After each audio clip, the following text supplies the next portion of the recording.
More than half of all companies globally are family-owned or operated. Family businesses contribute 70% of the world's GDP and account for 65% of jobs. Their voices are important. Their stories must be told. Brought to you by the award-winning publication, Tharawat magazine. This is the Family Business Voice with your host, Ramia El-Agami. Dixza rugs an organic farm, weaving worlds together.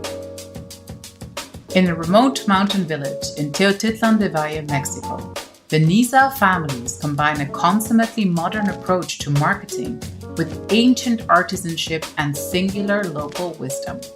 The 14,000-year-old craft of Benizaa textile has gained traction with a global audience on the digital marketplace through Dixza rugs and organic farm. Dixza is a business owned and operated by the Bautista Lazo family, master weavers for countless generations. Their rugs are hand-dyed and woven from criollo native wool, which honors both the timeless method of their ancestors as well as the enduring quality they produced. Samuel Bautista Lazo is the latest in a long line of Bautista Lazos to run the business. Unlike his ancestors, however, he studied in England, where his research focused on eco-efficiency, industrial ecology, eco-design, and industrial waste management. It was other, more mundane experiences while in London, however, that led to a sea change in the way his family business would operate. We sat down with Samuel to discuss the fundamentals of rug weaving, the importance of sharing indigenous wisdom, and the next generation's take on traditional artisanship. Enjoy this episode with Samuel.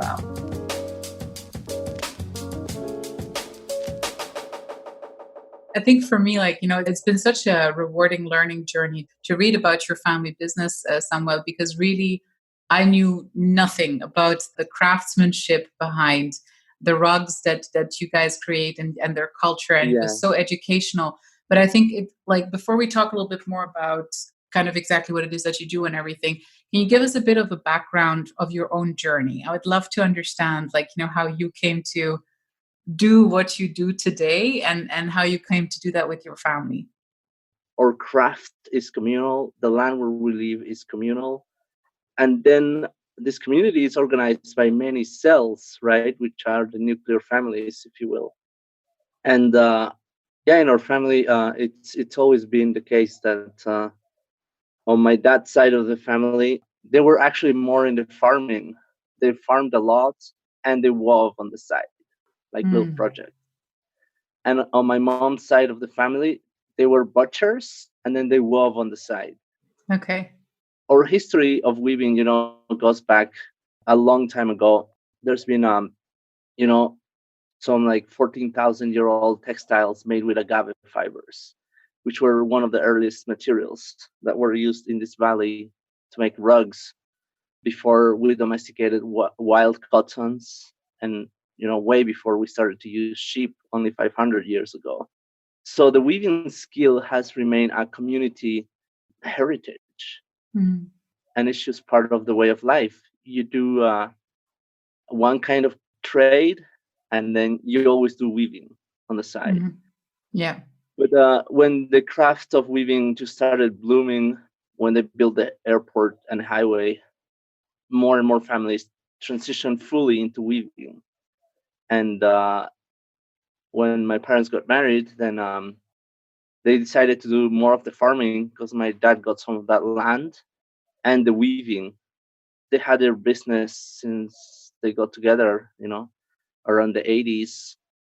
And they've had 30 weavers working with them from the village and from other neighboring villages. And that's how they were in the business of mostly weaving wholesale rugs to be exported to the southwest of the US. Mm. And that just was the reality of the time. At the time, there was a huge demand for rugs because they were they were introduced to the US as a cheap alternative to Dine and Hopi style rugs, which are more expensive. And so that was the main business that U.S. entrepreneurs, right, came to a village, and in the beginning, they were buying rugs off the loom because they Crazy. couldn't find enough rugs. And then as people realized that, oh wow, the world is interested in our rugs, and they dedicated more of their family time to weaving rather than Mhm. farming. And that slowly transitioned, but we've always remained connected to the earth in the farming of well, we call it milpa, which is the corn, beans, and squash, which Mhm. is the very first food forest that can supply the needs of the nutritional needs of a family with about 4 months of work, here and there. And then the rest of the year, you have it to do crafts and to do other things. I wanted to ask you, today you guys have e-commerce, you offer Airbnb opportunities to people coming in and staying with you guys and everything. So all of this technology has immersed it. Did you guys ever feel like there was a conflict between, safeguarding your traditions and your identity and commercializing that part of it, to the outside world and everything? Do you guys ever feel conflicted about that part? To be honest, it's an adaptation, and it's not something we choose to do. When we were going to markets to sell our rugs, we would always invite people, because we wanted them to see our town. We're proud of the sacred mountain. It's right in front of our house. And also, there is an ancient temple underneath the church with all the motifs that we weave, that our ancestors made, thousands of years ago, and carved them in stone. And it's nice when people can relate to that Hmm. instead of, just a product in the market. So we've always been open in that way to tourism. But anyway, it's just this relationship with the market. There's a daily market going on here every morning. Mm. And so that's the market. It's a sacred place where we all meet to share not just products, but stories, and to make friends. That's actually where my parents met. My dad was hanging out in market, and he used to see my mom, carrying out loads of meat to Mm. sell in the market. So for us, markets are not these places where you just meet for transaction. Mm. They're intimate places where you meet for connection. And in that way, from the very beginning, we had this approach. And every weaver in a village has this approach when they go and sell rugs. Of course, you want to make the sale, but it's rare that you don't find that pushiness that you find in other parts of the world where they're throwing rugs at your face. People, genuinely want to connect. And especially when I was a young teenager, I was always, oh, where are you from? How do you say hi in your language? And I learned how to say good morning in 14 different languages. It's useful. And so that's, yeah, I think before, if I had been clever, I should have come with the Airbnb concept. But we were doing that in a smaller scale from the early beginnings. And so when I came back to do my studies from England, I studied sustainable manufacturing, and I left around 2008 when the economy kind of crashed. Mhm. And then my parents, they focused more on the farm. We had like 80 sheep, 120 sheep, and they were focused more on the farm and doing some side weavings. But I think when I came back, I had some new ideas on how to approach the business and to develop more of those intimate connections with the customers. So I had heard of Airbnb when my friends would have to go to London, and Mm. they were saying like, "Oh yeah, you should use that. It's a nice way to to find places to stay that are amazing, and meet the locals." And I was thinking, "Oh wow, I should do that in my village." Yeah, exactly. And yeah, just having the experience of being abroad as well, gave me just a global framework where I could think. And it was also easier to connect with people, after being abroad and having that cultural exposure. So yeah, we started doing the Airbnb first, and right away, our first guest was taking a weaving class from another family, and we were Mhm. like, "What?" I mean, in the past, we were more secretive about our weaving techniques. So yeah, in the beginning, we were reluctant to teach weaving, and more people, just kept coming for that, and it seems like there was a need for it. And then personally, I think I came to the realization that weaving, it is an essential skill for living on this planet. Mhm. And just like growing your own food, you need to learn how to make your own clothes. And until you weave your own clothes or your own textile, you realize, first, the connection, to the raw materials of the earth that go into making that cloth. Yeah. And once you realize that connection, you see the direct impact. You and your family and probably other people in the community, you brought in all this innovation at the same time, like so different ways of like, leveraging your own cultural heritage and everything. And but was everyone in the community okay with this? Did you face some resistance, like as a people, as you said, like, because it's normal, I guess, that, as a community, you can be quite secretive about your trade secrets, right? Like this made you special Yeah. over the years. This is like what you've been doing that made you special and everything. Did you find resistance in your community? Like did all the Benizaa people basically say like, you know what, that's great, Samuel, we're behind you. This is fantastic. Let's do this. Yeah, I mean, and that's not really our main focus, but it's more of a side thing that brings people here. There is still talk in the community radio. I think people are more worried about if you teach, and this is funny because it's strategically we're more worried if the neighboring village learns our craft, because then you know they'll become like our immediate competitors. But Yes. if Yeah. 60-year-old retired grandma learns this craft to make a few rugs for her grandsons or her relatives, and or if some young people take on this, and it doesn't really affect us in that way. Hmm. On the contrary, it expands the culture of weaving, of Hmm. handmade stuff. And that's what I think, if we see it as this big picture, that the less IKEA rugs people buy, the better it is for every hand Yeah. weaving For everyone. village in the world. The real threat is when these big corporations appropriate our patterns and symbols and culture to market cheaply made rugs to a mass market.